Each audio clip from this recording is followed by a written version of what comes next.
nós colocamos um tema nessa mensagem dizendo assim: fazendo o que Jesus mandou. Porque Ele nos mandou que falássemos desse feito onde o Evangelho fosse pregado. Evangelho de Marcos 14:3 está escrito: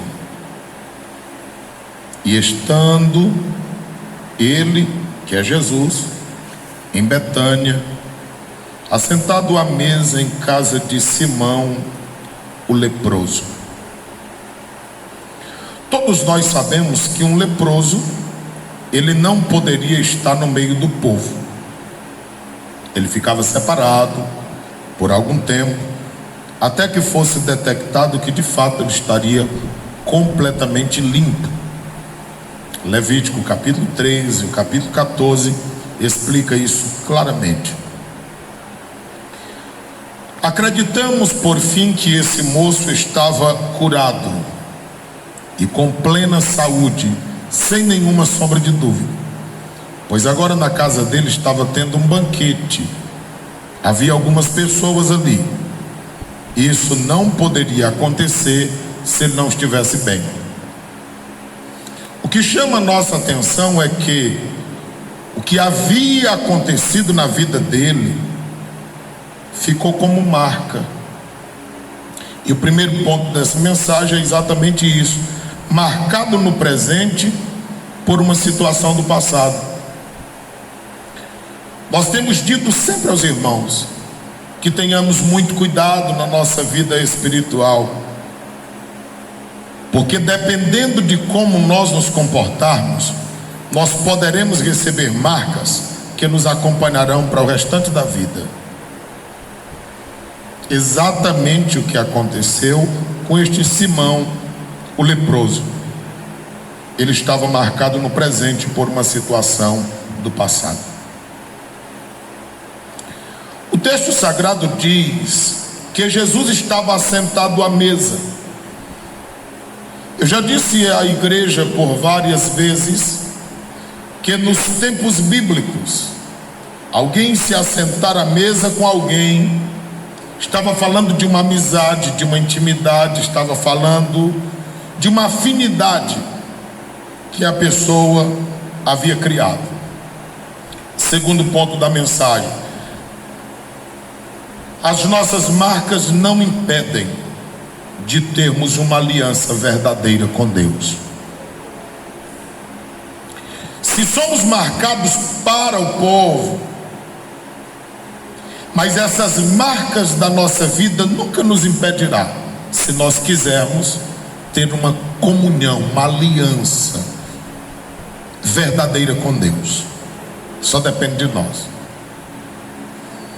Agora, como lepra simboliza pecado e nós fazemos essa aplicação sem nenhuma sombra de dúvida, enquanto vida alguns tiverem, estarão marcados.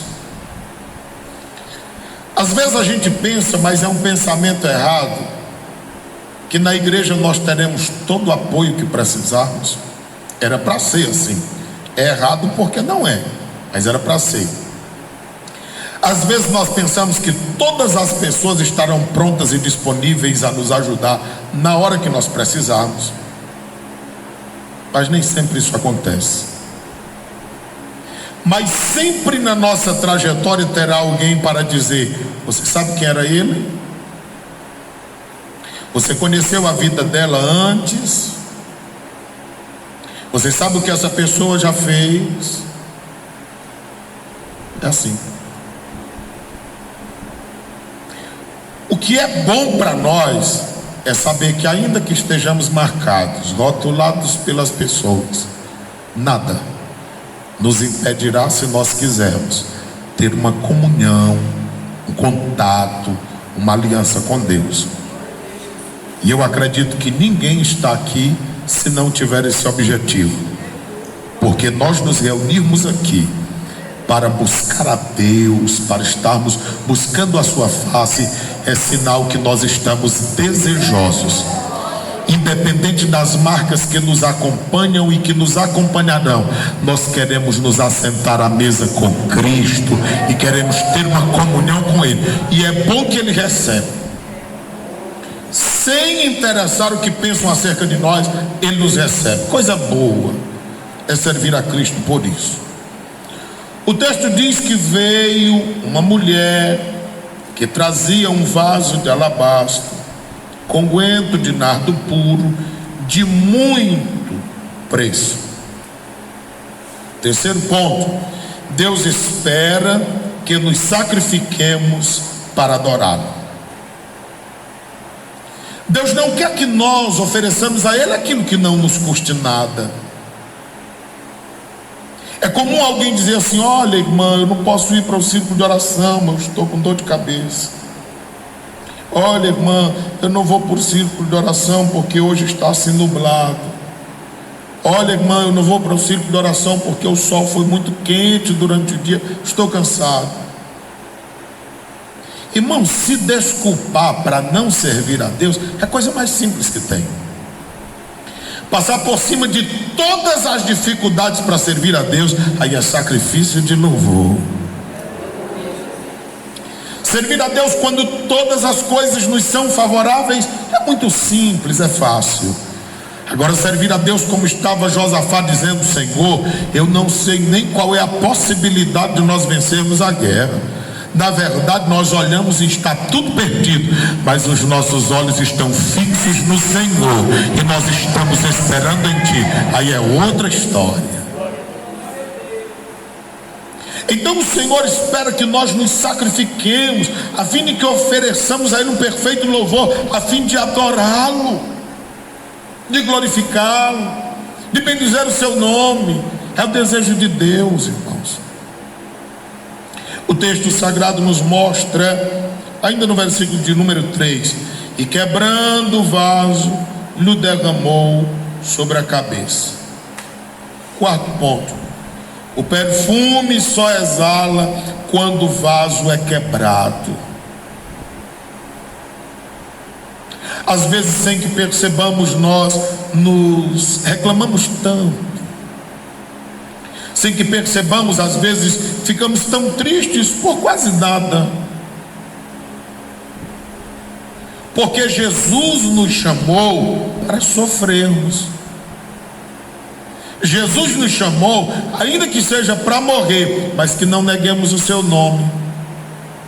Jesus nos chamou, e Ele sabe que ao nos chamar, Ele nos colocou em guerra até mesmo contra a nossa própria família, que não entende, que não compreende, que às vezes não aceita, que às vezes não compreendeu o mistério de servir a Cristo, e às vezes ainda pensam que é tudo mar de rosas, e não é assim que acontece. Jesus disse: o Filho de Deus não tem onde reclinar a cabeça, o Filho de Deus não tem uma casa para pousar, e todos aqueles que quisessem segui-lo haveriam de passar também por dificuldades e problemas. Ele mesmo diz: se perseguiram até ele mesmo, quanto mais os que são seus servos. E o servo nunca será maior do que o seu senhor, mas resta a cada um de nós sofremos pelo menos do mesmo tanto que ele sofreu. Os planos de Cristo para nós é o melhor, mas a vida de servir a Cristo sempre nos causará dores, dificuldades e problemas. Nós sempre enfrentaremos adversidades. Isso não é momento de reclamar, de pensar em desistir, de achar que tudo está perdido, porque esse evangelhozinho fraco, onde Deus dá vitória para todo mundo, dá chave para todo mundo, dá presente para todo mundo, é um evangelho fraco. A Bíblia diz que Ele nos chamou como bons soldados de Cristo Jesus.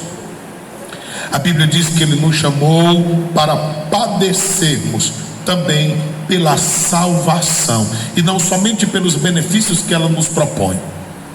A Bíblia Sagrada nos diz que Ele Todos nós haveremos de padecer perseguições e dificuldades se quisermos servir a Cristo de verdade. Logo, a vida cristã não é algo muito simples.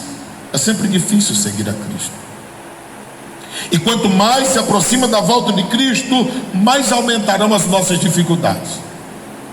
Porque nós que já temos algum tempo de crente, a gente olha para a situação atual e a gente fica tão preocupado pensando assim: será que ainda há crente? A gente lembra lá do questionamento de Cristo, quando ele diz: porventura, quando o Filho do Homem voltar, achará fé na terra? O texto sagrado nos mostra em Marcos capítulo 14, versículo de número 4. Alguns houve que em si mesmo se indignaram. Quinto ponto: a nossa comunhão gera indignação. Não se iluda, por mais que, digamos, seja cheio do poder de Deus, busque a presença de Deus, busque o batismo no Espírito Santo, queira ser usado por Deus, busque ser usado por Deus. Não se engane, se você buscar, você vai receber, porque Deus é um Pai bom. Mas não pense que você vai receber e tudo ficará de bem na sua vida, porque haverão muitas dificuldades. Porque o mundo espiritual é incompreensível na vida de muitos que querem viver em um mundo material e carnal. Eles não entenderão porque falamos da forma como falamos, porque oramos da forma como oramos, porque nos manifestamos da forma que nós nos manifestamos. E Deus não é obrigado a agir com a vida de todos nós como que uma forma, todos do mesmo jeito. Porque Ele respeita cada um de nós como somos, a nossa personalidade, o jeito como nós nos comportamos. Ele respeita tudo isso e Ele usa cada um de nós na nossa individualidade. É perca de tempo você dizer: eu quero ser usado semelhante a fulano, semelhante a Beltrano, porque Deus tem uma particularidade de usar a cada um de nós. Tem uns que Ele usa gritando, tem outros que Ele usa correndo, tem outros que Ele usa dançando, tem outros que Ele usa pulando. Não importa o jeito, o que importa é que todos nós sejamos cheios da presença de Deus. Mas saibamos que a nossa comunhão com Deus vai gerar indignação em muitos. Isso é comum. João, um homem muito usado por Deus, João não orou por ninguém para Jesus curar. Mas a Bíblia diz que tudo que João falava era pura verdade. É o homem que no Novo Testamento Jesus mais elogia, dizendo que nascido de mulher nenhum maior do que João. Mas quem for o menor no reino é maior do que João. E Jesus tece tantos elogios acerca dele. Quando as pessoas iam vê-lo pregar no deserto, ele dizia: vocês foram ver o que no deserto? Alguém vestido com roupas reais? Não, porque essas pessoas não estão no deserto. Vocês não foram ver o que no deserto? Um homem com uma mensagem aparentemente louca, mas Paulo diz que o evangelho para quem perece é loucura, agora para nós é poder de Deus. O texto continua, versículo de número 4 diz: houve que em si mesmos se indignaram e disseram: para que se fez este desperdício de unguento? 6.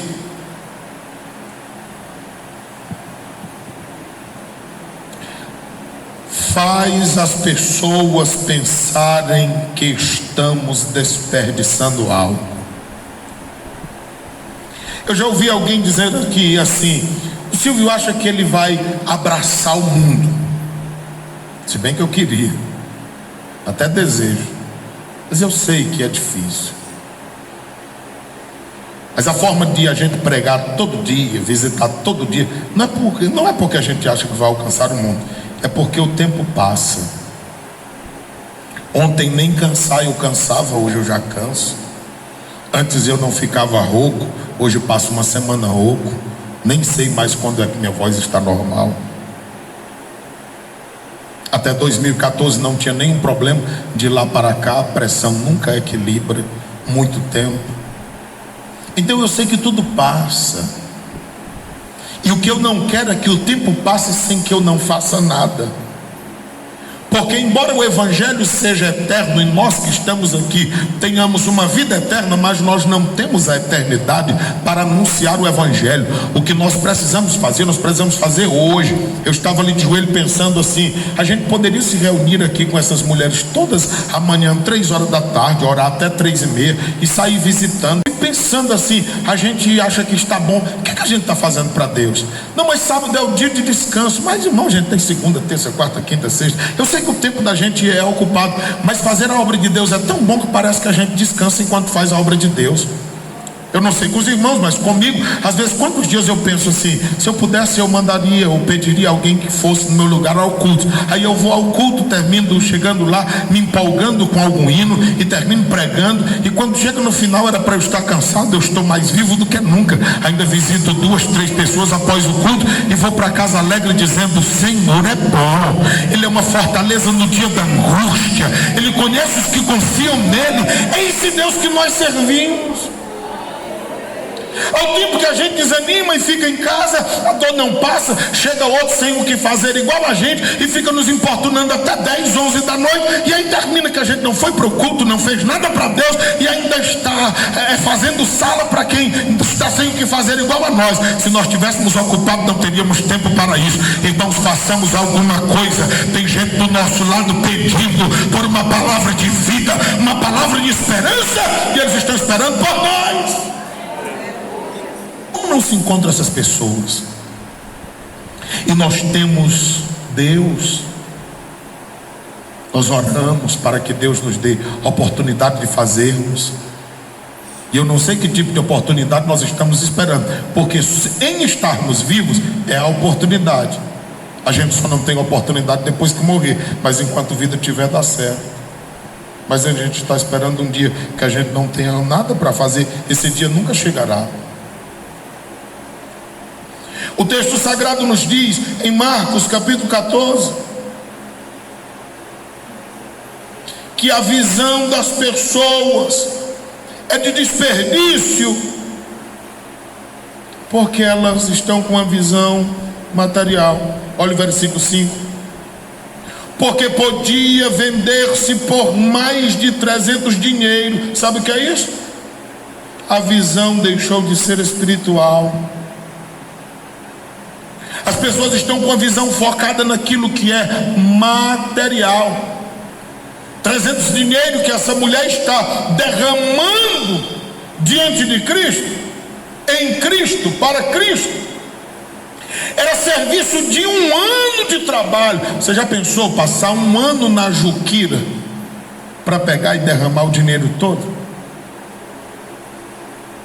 Para aqueles homens que estavam em volta de Cristo com uma visão materialista, era desperdício. Para aquela mulher que tinha uma visão espiritual, ela estava fazendo o que de melhor poderia fazer. Irmãos, culto só é culto se for culto. Se a gente chegar na igreja e ficar, depois de cada culto, às vezes alguém chega para mim e diz assim: hoje me deu vontade de correr. O outro diz: me deu vontade de bater palma. O outro diz: me deu vontade de pular. O outro diz: me deu vontade de chorar. Eu ainda estou com vontade de ficar chorando na igreja. E por que não fez? O que o povo vão pensar? Vão pensar que eu sou doido, vão pensar que eu estou fora de mim. Irmão, se você for viver preocupado com o que pensam acerca de você, você nunca fará nada para Cristo. Se Deus preocupe e se desprenda do que pensam as pessoas. Cultue a Deus com as suas mãos, cultue a Deus com seus pés. Faça como disse o salmista: bendize, ó minha alma, ao Senhor, e tudo que existe em mim bendiga o seu santo nome. É com esse espírito que nós devemos nos manifestar diante de Deus. O texto sagrado, irmãos, nos diz, no versículo de número 5, e poderia dá-los aos pobres, e eles ficavam bramando contra ela. Isso era tudo que o povo pensava e tudo que o povo dizia. Olha a resposta de Jesus. E Jesus disse, versículo 6: deixai-a. Irmãos, eu falei há poucos dias aqui, quando nós nos calamos, Jesus fala por nós. Jesus fala por nós quando nossas ações são prazerosas. Porque o que Jesus deixa claro no versículo 6 é que ela fez uma boa obra. A palavra boa do Novo Testamento, aquilo que é bom, tem pelo menos duas palavras para expressar no original. Uma palavra, fazer o que é bom, é alguém que faz, mas que faz seco, faz como se fosse um robô, faz como se fosse um dever ou uma obrigação. E há uma outra palavra, que é essa que é utilizada aqui como boa, é que faz com prazer, é que faz com alegria. É que o fazer para Deus gera prazer, gera alegria, gera felicidade, gera júbilo. Irmãos, eu já disse outras vezes, se você fizer alguma coisa para Deus e disser, não, eu fui porque não tinha ninguém, sempre eu só vou só. Não faça não, irmão, você está perdendo tempo. Se você faz isso, só tinha dois, só tinha um, faça não. Você está perdendo tempo, é desperdício de tempo. Eu já disse e vou repetir, se você fizer, ainda que seja sozinho, mas se Deus estiver contigo, estiver comigo, nós somos a maior parte. Porque para Deus não importa se fazemos com muitos ou com pouco, importa se Ele está conosco, e Deus está conosco. O Deus de Jacó é o nosso refúgio. Façamos para Deus, gerando prazer em nós no servi-lo. Foi o que essa mulher fez. Ela fez com tanta alegria, com tanta felicidade. E Jesus falou por ela. Versículo de número 7. Porque sempre tendes os pobres convosco, e podeis fazer o bem. Irmãos, sempre nós poderemos fazer o bem, só depende de nós. 9 é isso. Sempre poderemos fazer o bem. Por quê? Porque foi Jesus quem frisou: podemos fazer-lhes bem quando quiser. Mas ele disse acerca dele: nem sempre eu estarei convosco. Como é isso? Ele disse que nem sempre estará convosco, e no final ele diz: estarei convosco todos os dias. É porque Jesus não estaria conosco fisicamente, materialmente, mas espiritualmente Ele está.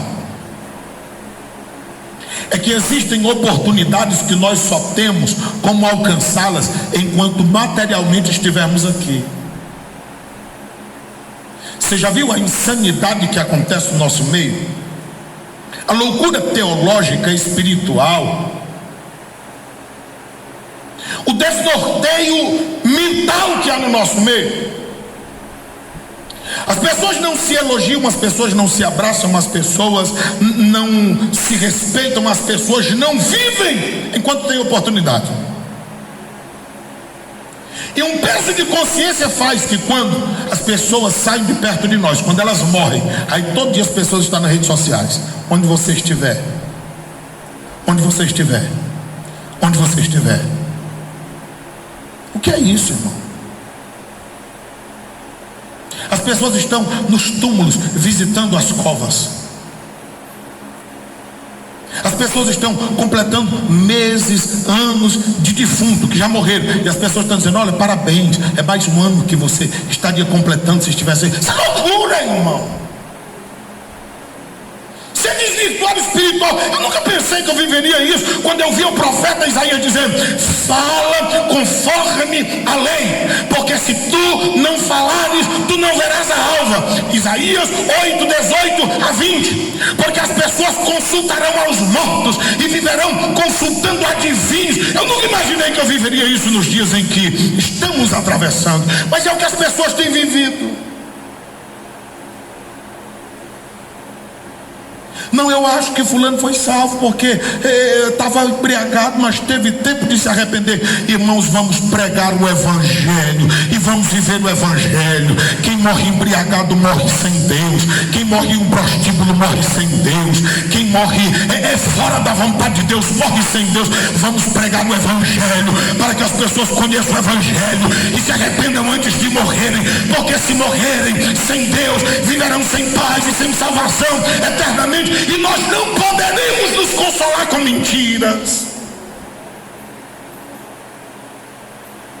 O texto sagrado nos diz que ele disse: olha, os pobres vão ficar aí com vocês, sempre vai ter. Agora Jesus fisicamente só estava naqueles dias. Nós precisamos alcançar as pessoas enquanto elas estão presentes fisicamente, porque daqui a pouco elas não estarão mais, elas existirão, mas em uma outra dimensão, não aqui conosco, e não terá nada que possamos fazer para alcançá-las. Jesus disse ainda, no versículo 8: esta fez o que podia, antecipou-se a ungir o meu corpo para a sepultura. O versículo de número 3 diz que derramou sobre a cabeça dele. O versículo 8 que nós acabamos de ler diz que ungiu o corpo. João disse que ungiu os pés. Isso não causa nenhuma confusão para mim, porque enquanto uns evangelistas dizem que ungiu a cabeça, outros dizem que ungiu o pé, aqui está dizendo que foi o corpo, e lá na frente, lá atrás diz que foi a cabeça. Eu não tenho dificuldade quanto a isso, porque é o seguinte: nos tempos bíblicos, quando ungia a cabeça, era porque era sacerdote ou rei. Jesus é o nosso sumo sacerdote, e ele é rei dos reis e é senhor dos senhores. Quando ungia os pés, era um sinal de recepção ao chegar em uma casa, por causa da poeira, da caminhada, e nesse caso de Jesus, era uma preparação para a morte. Jesus haveria de morrer.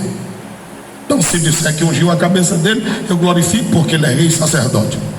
Se disser que ungiu os pés, estava preparando para a morte dele, e ele sabia que ele era bem recebido em alguns lugares por onde ele passou. Em outros ele foi expulso, o que não é diferente conosco. O que importa é nós andarmos na presença de Deus. O versículo de número 9: em verdade vos digo que em todas as partes do mundo será anunciado este feito. Igreja, se essa mulher aproveitou os dias em que Jesus estava com ela, por que nós não aproveitamos os dias que nós ainda temos e as pessoas têm ao nosso lado? Aqui ela foi criticada, mas olha Marcos 16 para você ver o negócio. E passado o sábado, Maria Madalena, Salomé, Maria mãe de Tiago, compraram aromas para irem ungir no primeiro dia da semana. Foram aonde? No sepulcro, de manhã cedo, ao nascer do sol.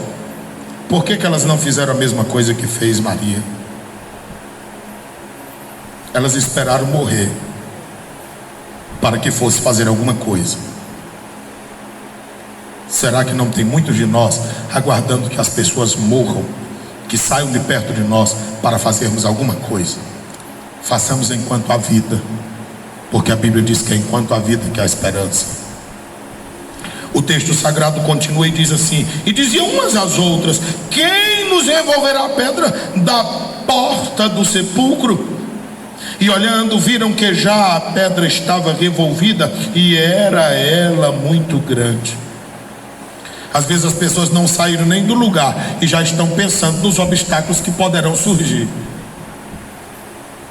E às vezes aquilo que nós pensamos que é obstáculo nem existe mais, porque o Senhor já removeu.